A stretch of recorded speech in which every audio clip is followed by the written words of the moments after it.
আমাদের দাবি মানতে হবে আমাদের দাবি মানতে হবে। আমরা দাবি একটাই, আমাদের 10% ট্যাক্স করে দেন, আমরা ব্যবসা বাণিজ্য করে খাই, আমাদের আর কোনো দাবি নাই।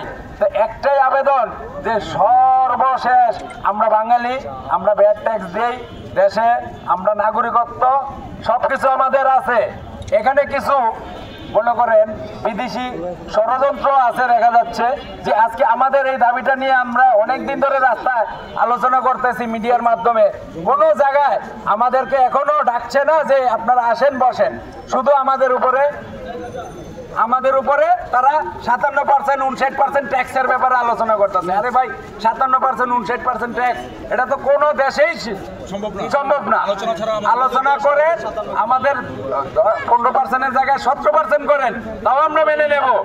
আমরা তো ভাই একটা দোকানের ভাড়া, তারপরে স্টাফ খরচ সব মিলে আমরা কত টাকা লাভ করি একটা ফোনে?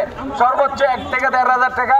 তখন একটা ফোন সিন্ডিকেটের হাতে যখন চলে যাবে, একটা ফোনের দাম হয়ে যাবে 10,000 টাকার ফোন হয়ে যাবে 23,000 টাকা। তখন ওই সাধারণ জনগণ একটা ফোন আর কিনতে পারবে না, ওই ফোনটা চালাইতে পারবে না। অর্থাৎ আমরা সবাই ঐক্যবদ্ধভাবে এই আলোচনাটা করে দাবিটা পেশ করতেছি সরকারের কাছে যে আমাদের এই দাবিটা মেনে নেন, আমাদেরকে ব্যবসায় ফেরত যেতে দেন।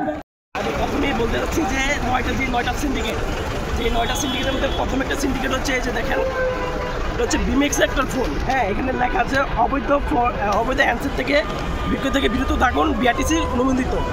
দেখেন এই ফোনটাই যে same to same 16 Pro Max, এই ফোনটা কপি ফোন। এটা কিভাবে একটা সিন্ডিকেটের মাধ্যমে বাংলাদেশে অফিসিয়াল হয়, এটা আমার জবাব চাই।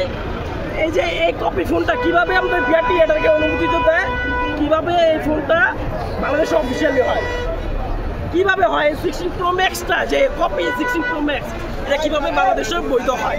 আমাদের ফোনগুলো যদি অবৈধ হয়, এটা কিভাবে বৈধ হয়? সেই প্রশ্নটাই আমি আপনাদের কাছ থেকে, মিডিয়ার কাছ থেকে জানতে চাই, বিআরটির কাছ থেকে জানতে চাই যে এই স্যামসাং S25 আলট্রা, স্যামসাং এর S25 আলট্রা, এটাও কিন্তু আপনার টাকা দিয়ে মাস্টার কপি ফোন। এটার দাম হচ্ছে আপনার 10,000 টাকা। হ্যাঁ, 10,000 টাকা কপি একটা ফোন, সেটা বিআরটি অফিসিয়াল করে দিচ্ছে। কেন অফিসিয়াল করলো? এই কপি ফোনটাই কেন অফিসিয়াল করলো? ওটা অবৈধ হয়ে গেল, আমাদের ফোনগুলো অবৈধ, আমরা ফোন বিক্রি করি, আমাদের ফোনগুলো অবৈধ, আর এটাও বৈধ। বর্তমান সরকার যেই আছেন ক্ষমতায়, আপনাদেরকে আমরা উদ্যত আহ্বান জানাবো যে আসেন, আমাদের ট্যাক্স ব্যাট দিয়ে আমরা ব্যবসা করতে চাই, এদেশকে আরও চাঙ্গা করতে চাই। আমাদের ট্যাক্স ব্যাট দিয়ে সরকার আরও স্বাবলম্বী হয়।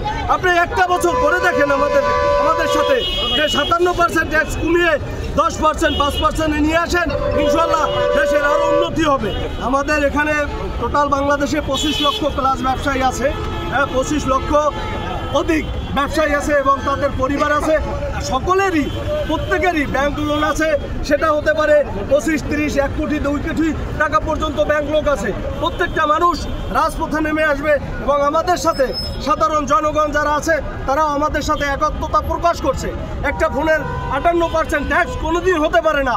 আমাদের পার্শ্ববর্তী দেশ ইন্ডিয়াতে একটা ট্যাক্সের মাত্রা অনলি 12%, 10%, 12%, সেখানে আমার দেশে কেন 58% হবে? এটা প্রত্যেকটা সাধারণ মানুষের জবাব যে কেন 58%। ট্যাক্সটা সহনশীল পর্যায়ে নিয়ে আসুক, আমাদের সুষ্ঠুভাবে ব্যবসা করতে দিক। এবং আজকে আমাদের পূর্ব কর্মসূচি ছিল যমুনা ফিউচার পার্কের সামনে সকাল 11টা থেকে বিকাল 5টা পর্যন্ত। আমরা মনে করি যে এই সিন্ডিকেটের একমাত্র হাত আছে, তারা হয়তো কি এই সিন্ডিকেট করে দেশটাকে পুরো অচল করে দিতে পারে। আপনি একটা কথা বুঝছেন, আপনার হাতের ফোন যেই ফোনটা আছে, আপনি এই ফোনটা চাইলেই আমাদের দোকানে গিয়ে এখন এক্সচেঞ্জ ফ্যাসিলিটি আছে, এটা যদি চালু হয় তাহলে এক্সচেঞ্জ ফ্যাসিলিটি আপনি কোনোদিনও পাবেন না। কারণ কি, আপনার নামে রেজিস্ট্রেশন থাকবে, এটা কোনোদিনও আপনি মনে করেন ওই রেজিস্ট্রেশন চেঞ্জ করে তারপর সেল বিক্রি করতে পারবেন না। কাজেই আমরা এদেশের সরকারকে উদাত্ত আহ্বান জানাবো যে ট্যাক্সটা সহনশীল পর্যায়ে নিয়ে এসে আমাদের ব্যবসা করার সুযোগ দেন। আমাদের একটাই দাবি, আমরা ট্যাক্স দিয়ে ব্যবসা করতে চাই এবং ট্যাক্স দিব সেটা সহনশীল পর্যায়ে।